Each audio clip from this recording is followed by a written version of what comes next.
Alright, so today we're going to be looking at the Object 268 version 4, one of the more infamous tanks in recent World of Tanks history. And today what I decided to do is I'm going to start out with some gameplay. So yeah, this is the first time that I've shown any of my gameplay, so you're going to see probably how aggressively mediocre you am. As you can see, I use W8 and I'm not I'm not I'm not good, I'm not too bad. So we're going to see.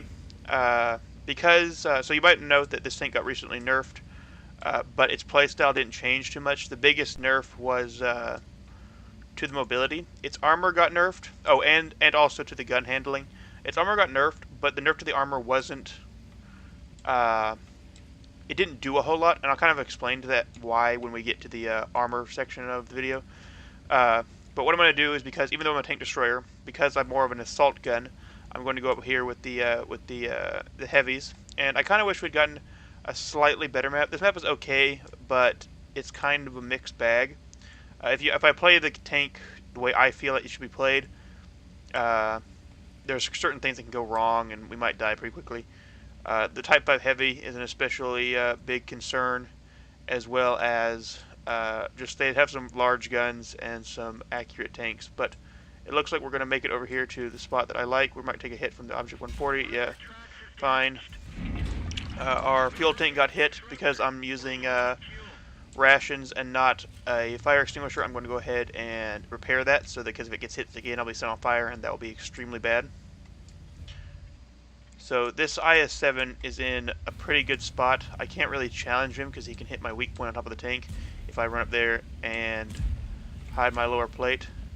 Also, he has a lot of support from back there. So what we're basically going to do is we're going to stay here for a bit and see what he is. So yeah, this 113 is going to scout it for us, and that looks really scary. So we're going to keep an eye on this, because if he dies, it's going to be our job to hold that corner. Well, he's dying quickly. We can't let them come around here and start flanking. So we're basically going to stay here and maybe back up a little bit, so that way they have to come out and we can get shots into them. Because I'm okay trading shots with the IS-7, because my armor is still pretty good, and if you like move it around, I'll have a hard time hitting you. And also then these tanks can support me if they start coming around, but I don't want to challenge them where you want to pick your fights, right? So I want my tanks to be able to support me, not their tanks to be able to support them. So I don't want to move around like this. This 113 is making it where he's fighting them, and that's why he's dead.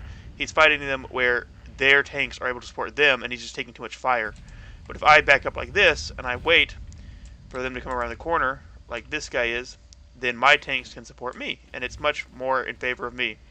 So what I'm going to do here is I'm going to ask for help, which may or might not do anything, and I'm going to call attention like this, just letting them know that I might need some help. You can see the E3 is looking over here, and he's put a shot into the IS there, and I'm going to take a shot. So that IS-7 just got hit by 2 extremely large shells, and this guy's going to come around here, and so what I want to do is back up. I'm going to use my repair kit, and I want to he threw slinging heat.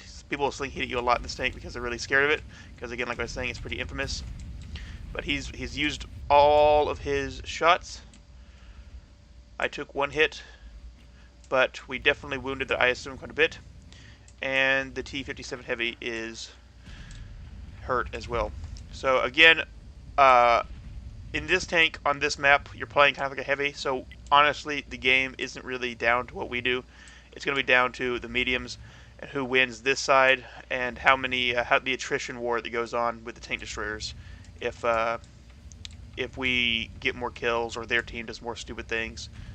But we're doing our job. We're sitting here. We're holding this, making sure that they can't get flanks on our tanks over here in the A side. So it's not a glamorous job, but it is very important, because if we weren't here, then these guys would have to be dealing from aggression from 2 sides, or they would have to be concentrating solely on this side, and they couldn't help over there. So we're going to sit here, and we're going to do our job. We're protected from artillery, but you can see we're not doing too great. We're down 2 tanks. Hopefully we'll be able to pull that back. See if I can get a shot on this guy if he pulls out too much. He's trying to get me to fire, but people do that strangely. They don't understand how far they actually have to pull to make it where I would have a shot anyway. So I'm not just going to fire because you're moving back and forth. And neither should you. Like, obviously, if they're doing it wrong and you have enough time to get the shot, then time it and then do it. But don't do it. Don't fall for it if they're actually doing it properly. Come on. I don't want to load heat because the ISM has a lot of spaced armor on the side. And I feel like I'll have a better chance going through with the standard. Like you can see right there, if he backs up too much, I might be able to put a shot into him. But he's not. Yeah, he's just. I'm not gonna let him bait me into firing. And there's no reason to. Like, I'm not getting damage right now, but like I'm helping my team more than if I was sitting here like blasting shots and just like dying slowly to this guy. As long as I'm sitting here and these two tanks, like there's two tanks who aren't doing anything on their team, and there's me not doing anything, which means that I have the advantage. I will take that shot right there because he took it too far, and now they're moving up. But I'm gonna request fire. See, and then they made a mistake. So I made it where he was a one-shot kill. Same thing with this guy.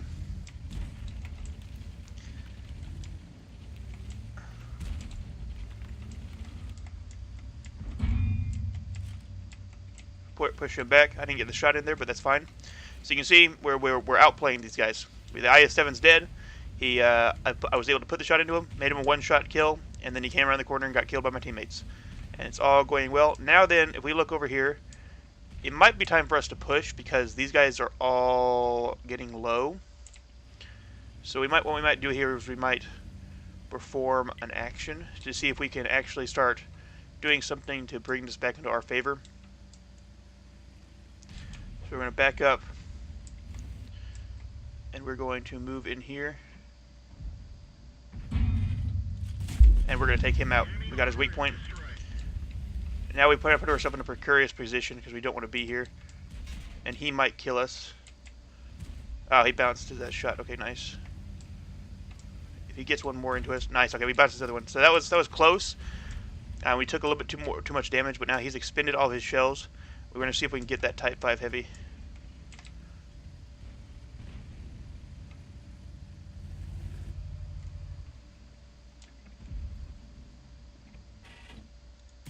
There we go.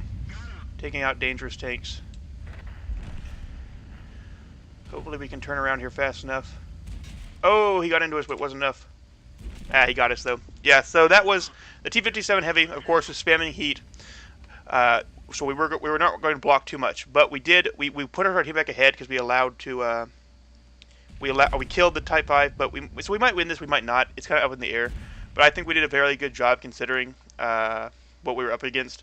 We were up against more numbers over there, we were holding it, and then the tank. That's where the mobility nerf hit it, where he couldn't get back into position fast enough after taking out the Type 5, and the reload on the T-57 Heavy is incredibly fast for an auto-loading heavy, way faster than the other ones.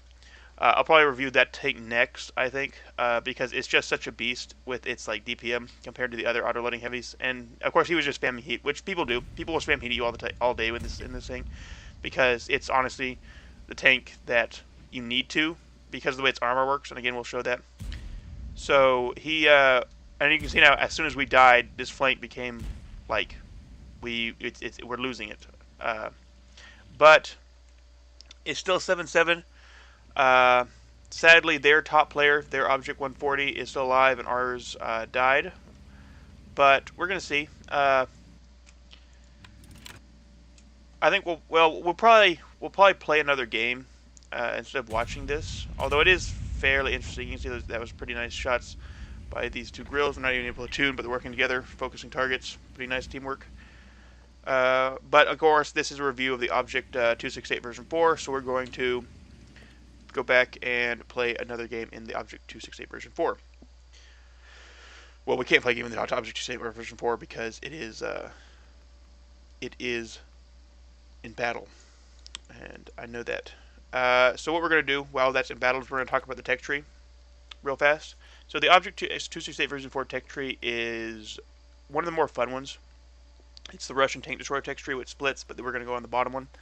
So of course you have the MS1, tier 1, whatever. Then you have the AT1, SU-76M, SU-85B, your standard stuff. You're not going to be in these too long. You get to the SU-85, this thing starts getting interesting. So if we look at this tank, you can see that its hull armor is still pretty bad. You're not going to bounce a whole lot in this. What you want to use is this camera rating. This is pretty good camera rating. So you want to stay out of line of sight, and then you're going to use this gun, this top tier 7, 88 millimeter or 85 millimeter, sorry, which has good accuracy, pretty good aim time, good penetration, and pretty good DPM. And so you're just going to sit back and you're going to take shots. And so the one thing that you can do with the armor, your gun depression isn't great, of course. It's 6, which is it's just it's Russian. So, but if you come onto a hill, if you angle enough, you might bounce shots from lower tier tanks. But your main thing is you want to stay out of line of sight and use your speed, mobility to get there, and then just take shots with this gun. And that kind of like sets the stage. When you go to tier 6, you get the SU-100, and what this allows you to do is it allows you to use this 122 millimeter with the 390 alpha at tier 6, which is really, really, really good. Like if you look, this tank has 580 hit points, and its alpha is 390. So if you look at the tank, you're close to one-shotting yourself, right? Like if you roll the highest possible. Of course, on average, you're just going to take off your 400 hit points, and then you're that tank is a one shot for everybody. But you can two-shot most equal tier vehicles, which is really, really good.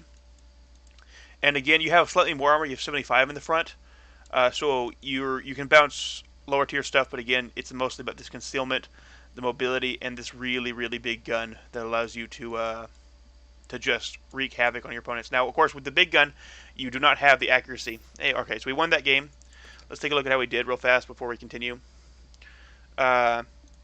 So you can see here we got like third on the team in experience, and not as much damage, but the big thing was the damage that we dealt wasn't that important. We helped our team win that game. I seriously doubt that if I hadn't been there, if I'd gone somewhere else, we probably would have lost that game. The job we did was very important, and we held back those tanks, and there were several tanks that just weren't in the fight because of us. And so, yeah, I think that was a pretty good example of how to play the vehicle. I'm going to finish up talking about the tech tree, and then we'll play another one, I'd say. So SU-100, talked about that. SU-100M1, this is where the changes started happening, because this is where the tree splits. You have to choose. You want to go up to the SU-152, over to the Object 268, or you go down the SU line, SU-100M1, SU-100, or SU-101, and Object 263 up to the Object 268 version 4. So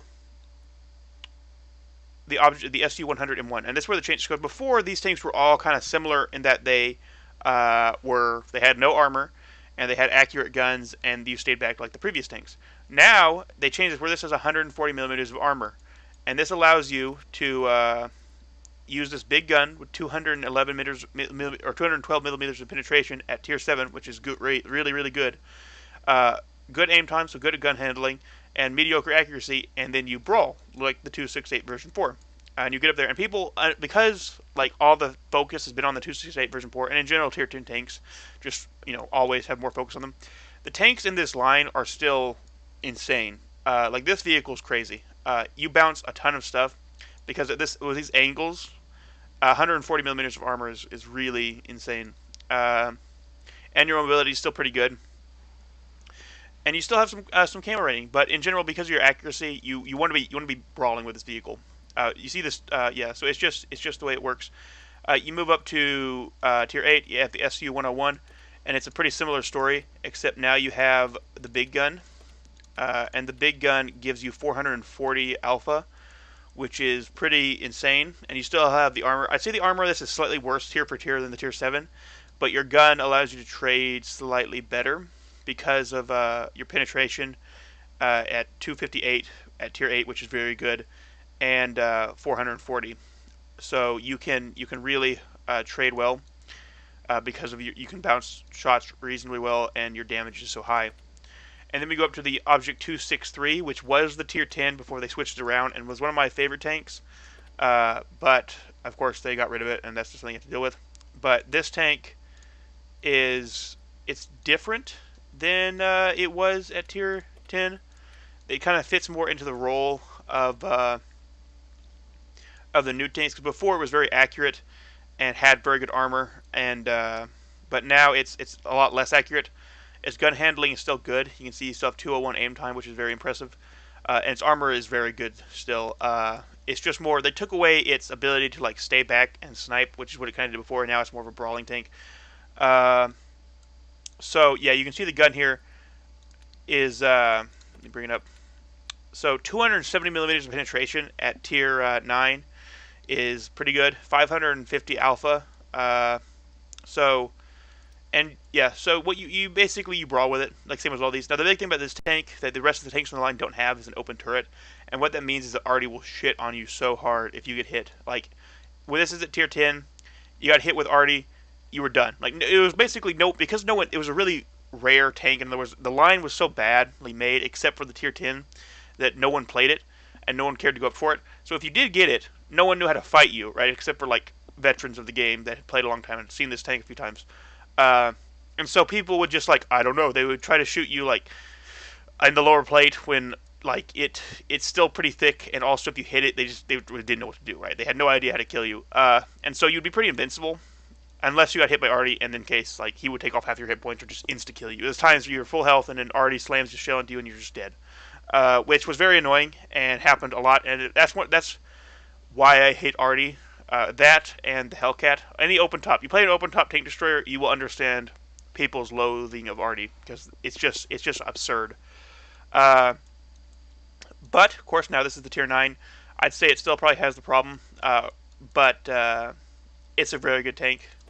And then of course you go up to tier 10, you have the Object 2 version 4, and this is yeah, like one of the more infamous vehicles. I'd say overall in World Tanks history, like as far as standard vehicles, it's been one of the worst fenders as far as like being overpowered and being and not being fixed in a long time. It's definitely not the worst. I'd say there's probably been other ones that are definitely that were more blatantly overpowered, but probably got fixed sooner. But it's still a good vehicle in my opinion. You have, and we'll talk about that after our second game. So we're going to play one more, and then we are going to hopefully get one where you can do a little more damage. And then we're going to talk about the armor. And we're going to talk about statistics, but we've seen in the last few videos you've seen this tank statistically. It's still doing very well. It's still up there. I think it's slot 2 right now of all tier 10 vehicles that aren't premium. Which the premium vehicles, you can't take their stats because they're all driven by Clan Wars victory people. And so they're only being driven by people who are at least fairly good at the game, right? So their stats are like extremely skewed. So this is still an overperforming vehicle. It's coming back in line, and I don't think it needs a nerf. Like, I mean, it could. You have to load heat, but you have to load heat on a lot of vehicles. You have to load heat on the mouse, but this is a lot more mobile than the mouse. If they were going to nerf it again, I'd definitely say, like, I don't know. It's in a weird spot. But I think the nerfs definitely did a number on it. Before it was just blatantly ridiculous how good this tank was. So I think for now it's probably fine. Hopefully we'll get a game. The queue times are pretty long on the NA server early in the morning. Even though there's like 7,000 people on, it's hard to get games. Honestly, all right, we got one. But the matchmaker is like strange. I don't know if you anybody saw the thing they did about the premium matchmaking vehicles. But apparently everyone was very upset about what they had proposed previously, so now they have a new thing. Okay, so we're in the game here. Let's take a look. So this is a tier, so 5 tier 10s on each team, and then the rest tier 9s. What do we have? Our top tiers are not exceptional, but hopefully they will prove to be good. Okay, and they have an Object 907, which is, yeah, their best player in probably the best Clan Wars tank, in my opinion. Okay, so let's think. Where do we want to go? We could go up there, but again, this is not a sniping tank destroyer. You don't want to be sitting there sniping. Your gun accuracy and gun handling aren't good enough. So I think we're going to go this way, and we're going to try to brawl like we did last time. Now, brawling in a tank destroyer is very... it's different from brawling in a heavy tank. And so you kind of saw it last time. What you have to do, because of the way your tank works, you have to make sure that you're supported, right? You cannot brawl against heavy tanks by yourself in most cases, because even though they're slow, most of them can still get around you and flank you, especially now that the nerfs to mobility of this vehicle made it much less mobile. You can't back up faster than most heavy tanks can come at you, and you're not as mobile. And so you have to make sure that you're supported at least behind you. That way, if they try to get behind you, they'll get wrecked by your team. And you want to try to force the enemy to play in like a subpar position, right? So it's much more complicated than just like they poke out and fire at you, you poke out and fire at them, they poke out and fire at you, like it is with a lot of heavy tank battles where it's just like bang, bang, bang, back and forth until somebody's dead. You, of course, you shouldn't really be playing that in heavy tanks anyway if you actually want to win, because making sure that your tank is alive for the late game is important. And so now you kind of see here what we got going on here. So I will take a shot if he shows me too much of the front of his tank. And so I'm in a position where I can shoot at their tanks. If they want to shoot at me, they can take a shot, but I can back down right here when I'm reloading, make it where they can't shoot at me. And see now this IS-7, he needs to make it to where they have to come out and kill us. If people want to win these fights way too quickly, it's not that important. It's better that you sit here and wait for the enemy to make a mistake than it is that you just die because you sat there and were too aggressive. And so that's IS-7 is in front of me, so we're going to move over a little bit.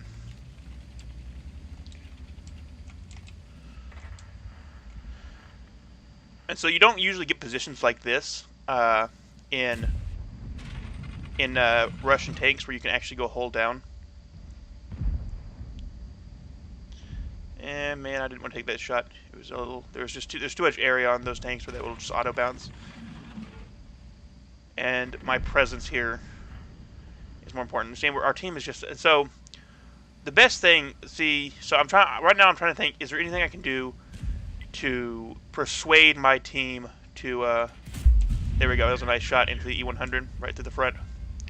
To persuade my team to not act dumb here, and I don't think there's a whole lot. We're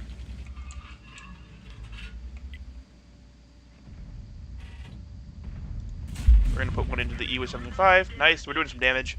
And this is kind of like just what you do. And you got to, I mean, honestly, like, because we're winning the damage battle, our team is being overly aggressive. They're getting in my way. They're it's like, you know, it's a pile up. Like, this is that one missed. I think it hit the rock. And it's just not optimal. Like, they don't need to be doing that. But because they are, I need to accept that it's happening. And what now that is the way that the game is playing out, what is my optimal play? Okay, so the E75 is almost out of it. The Foch. So instead of being the only guy doing the right thing, you need to assist your team, right? And so what we're going to do is we're going to go up here, because we're losing especially, so we have to make more aggressive plays. And we're going to see what we can do here. Because the other side is losing, we probably need to push real hard. So I'm probably going to take a shot from somebody, but we're going to need to get in here. Take out the E75. It's less damage, but alright, I'm going to take this guy's hit. Yeah, hit me with HE, because I need my team to get in there, and they're scared now. And so if I take the shot, then they'll get in there. Ah, man, I thought I could get that. We're going to face hug this guy. He's going to hit me, yeah, right there, which hurt. Come on, get behind him and take him out. We're going to hit him right there in the flat part. GW Tiger hit me. We're losing health. You don't have a whole lot of health points in this vehicle. Ugh. Oop. I can't tell if he has his shot. I wasn't counting his shots. I don't want to die. I'm close to dying.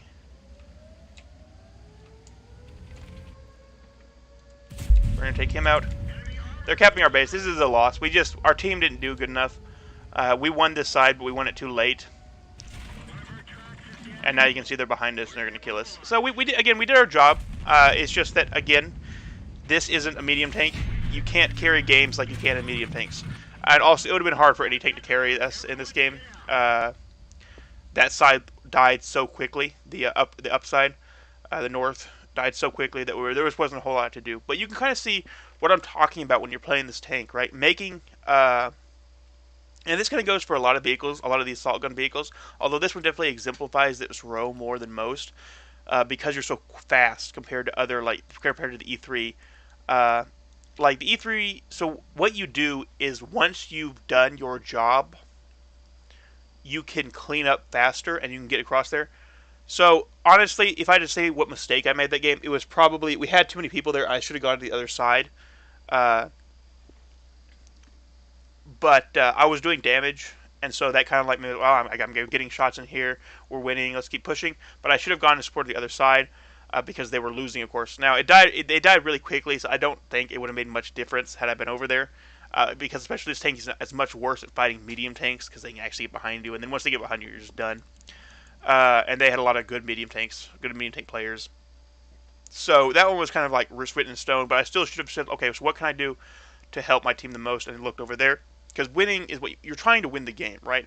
And a lot of people don't get that. They'll be like, oh, I'm trying to deal as much damage as possible. And if that's what you want to do, and you want to go for those marks of excellences, and just winning the game isn't important to you, fine. But you want to try to win the game in general, and so you want to make the decisions that might not lead you to getting the most XP, but will lead your team to victory. And so that's what I try to do, and you can kind of see that that's what we were doing in the previous game. And we were trying to do that in this game, but we kind of got a little greedy. We should have looked over. But again, I don't think there's a whole lot we could do to stop that loss. Okay, so quickly going over the stats now. The gun is very good. You have 293 armor piercing, and then 360 premium. The 360 premium is a little low, but still fine. I mean, your heat, and you don't need it a lot, right? You have 293. You can see that E100, I was going through the front of him most of the time. You aim properly because you're brawling. You can aim for weak spots even with the 4.2 or 0.42 accuracy and the 2.5 aim time. So you can still aim for weak points when you're brawling like that, and so that's what you want to do. And so you can see your DPM. So I have rations, and I'm probably going to swap out for Brothers in Arms here and go entirely. So I'm going to get Brothers in Arms and then repairs across the board. Repairs are very good on this vehicle. So you can kind of see here, I've made it so that I got my aim time down to 2, and then that's very important because you want to be accurate in this vehicle. You want to move around and still be able to fire. And so 2,800 DPM is not fantastic, but again, you're a brawling tank. Your DPM isn't. You have that 650 alpha, which is it's low-ish. It's not as big as some of the tank destroyers. Definitely on the lower end, and so, but your armor is very good. And your mobility is still very good, and still one of the best for your armor. So that's kind of you're definitely a brawler. And so of course your standard loadout here. You could take toolbox if you wanted to. Toolbox is very good on this vehicle because of how much you want to keep your tracks up and save your repair kits for important stuff. Okay, so, and of course crew skills are it's the same. You get repairs first, and then when you get up there, you retrain for Brothers in Arms. You can get 6th Sense, but again, you're a brawling tank, but it's still a good skill, if you can get it. Brothers in Arms, repairs, and then all of the stuff that makes it, all the good skills. Alright, so let's take a look at the armor real fast here. So, going 268 version 4 on Tank Strategy. So we can see here all the stats. We go to the 3D model, we look, and we go to live. And so you can kind of see now what is the deal with this armor. So if you're looking at it, you can see most tanks look like this, right? They have the red if they're heavily armored tanks. So this is the 300 millimeters of armor. But the thing that makes this tank insane is all of this purple. Because what this purple means is an auto bounce. So even though this is only 247 millimeters thick, unless you have a 301 millimeter gun, which does not exist in the game, you cannot overmatch it, and therefore you will never get through it. Same thing with the lower plate. They nerfed the lower plate armor, but no one cares because, well, look at it. I mean, you just can't get through it, right? Uh, so if you shoot it and then you shoot here, right, and this is 300, and so you can get through here. You can see it with our gun because our gun has such high penetration. We can probably get through it. Heavy and tank destroyers in general will be able to shoot you here if they load heat. We'll look at heat in a second and why heat's so effective against this vehicle. Uh, so, but heavy tanks are going to be able to get through here, and they're going to be able to go through here. This is where they're going to try to shoot you, right? Because this is 230, 204, like 60 to 230 millimeters thick. This is your weak point. And so the big thing is they're going to try to shoot you here, and what you want to do is you want to come around corners, like, so if you look at the way your gun works, so you point it all the way to this side, or sorry, the other side, and then you have the wall, right, where you, like, where it covers this up, and you want to fight like that, or you come out, you fire, and then you back up, and you force them to try to shoot this, and it doesn't work. Now you can kind of see here when I move like this, so if you're not, and this is what people like do, right, you can see, like, if you're right here, if someone's slightly above you or slightly below you, and you prefer slightly below because it's so much smaller, then they can go through here incredibly easily. Like, any tank's able to go through that if they rock your tank, if you rock your tank forward. And so what happens is that people will look at your armor and they'll be like, so they'll aim at you when you're like when you rock forward or backward and say, oh, it's green, and then as you're rocking back they fire and it just auto bounces. And so it's very troll. They'll be like, it's green, fire. It bounced. What was that, right? And so you can kind of see here, if you turn the tank, you can't turn it too much because your side armor is not great. But you could angle it pretty well. But it doesn't really matter because your front is just so armored, and that even if you angle it and you rock up or down, it's still an auto thing. So you might as well just face them straight on. And so let's load heat and show you what I'm talking about here. So with heat, because of the way heat works, and you have a higher angle of, like the angle is different for auto bouncing. Then if you load heat, then you can just drip your way through the front of the tank. It's like, doesn't matter, right? You have this much penetration, you go through. Now this is still 300, so you have to have like at least about I'd say like 330 to want to fire at this. Like even this, you don't want to be firing at it even with heat. But like here, so you can see like what that T-57 Heavy was firing at it. So let's take a look here. If we go to the T-57 Heavy gun, and we go 3D model, and so without heat, of course, he's never going to penetrate us. And even if shooting it here, he doesn't have a 100% chance. But if he loads heat, then 69% chance. And that's what he was doing. He was just firing straight through us right here with the he was just pumping his shots in. And so, yeah, I mean, so they load heat, and there's not a whole lot you can do other than just, like, hope that they get unlucky. But that's the nature of the game, and it's fine because otherwise this tank was broken because nobody can actually penetrate you, regardless. So let's even if we look at let's take a look at the highest penetration standard rounds in the game, which I think is the FV.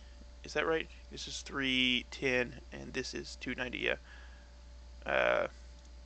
So the big gun, 3D model, you can see that they have a 45% chance of going through here, and a 20% chance, but even they can't hit you here, right? So they're in the same boat as everybody else, and that's what makes this tank so insane.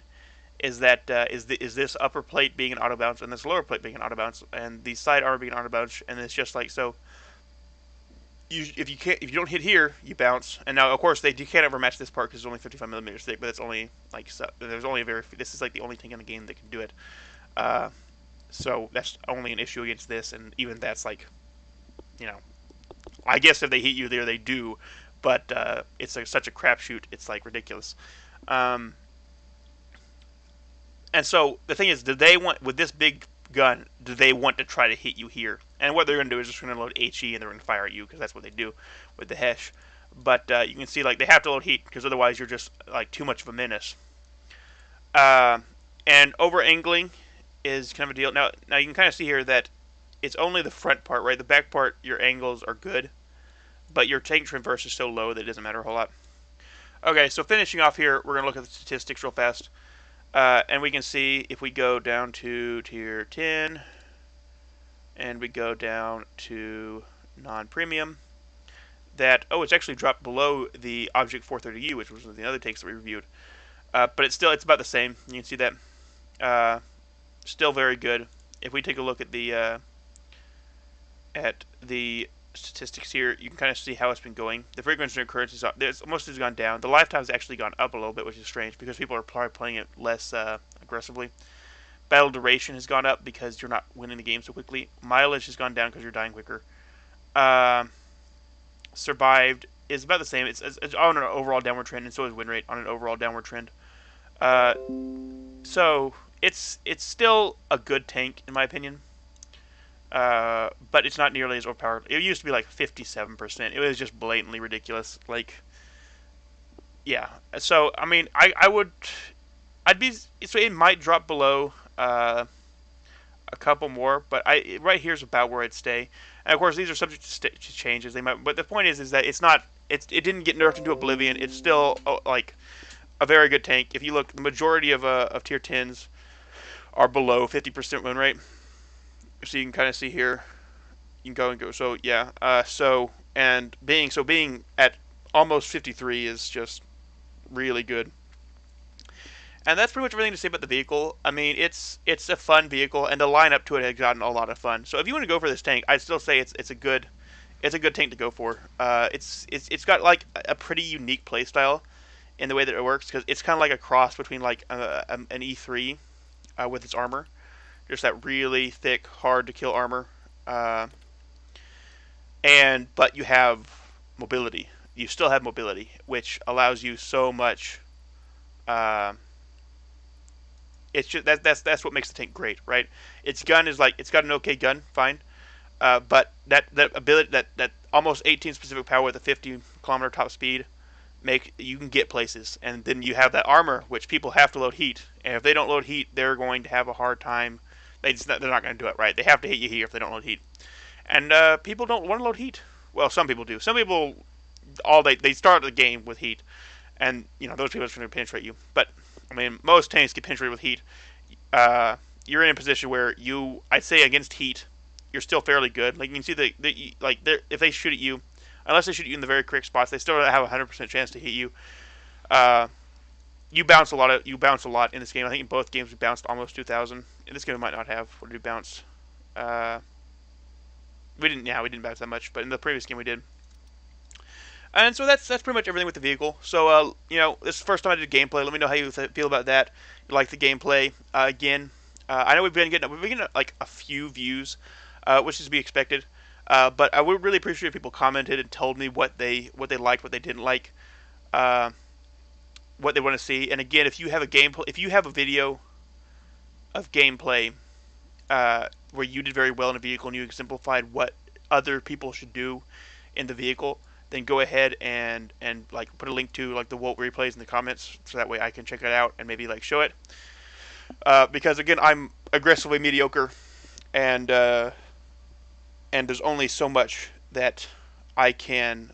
You're not going to see any like whoa games unless I just get like one that's just like get lucky and have an insane game. But even my insane games are mostly down to luck, right? Because it just my team is just bad enough where I get into a position where I can get a lot of kills.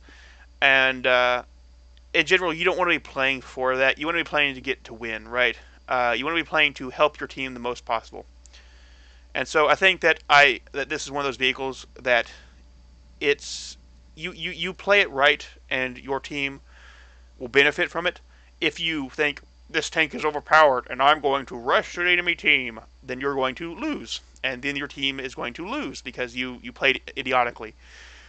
People have a weird idea when it comes to overpowered vehicles or tanks that are overperforming, in that they think that they're like a golden god that can go in there and just like hold their hand up and just like the enemy team will turn to dust in front of them. No, you play it like you play another tank. It's just that it's better when you do that. I mean, that's how it works. Like it doesn't change. The play style doesn't change. The play style never changes. You're just like, because the game comes down to like random numbers and values. You just benefit from that more because of the values of your tank. You don't play differently, and yeah, that's a big thing to remember, regardless of what tank you're in. Like the Progetto 65 is overperforming most the other medium tanks right now, and same thing with the Object 430U. That doesn't mean that it's like, well, these are the best tanks, so I play them differently than the tanks that are similar to them but slightly worse. No, that's idiotic. You don't do that. Like, I'd say that the Object 430U is by far the top of the Soviet style vehicles, right? The Soviet, the Chinese, these tanks. I'd say that the Progetto 65, even though it's got the autoloader, it's much closer to the playstyle, the M48 Patton of the Centurion Action 10, these tanks, and it's better than those. But you play them the same way.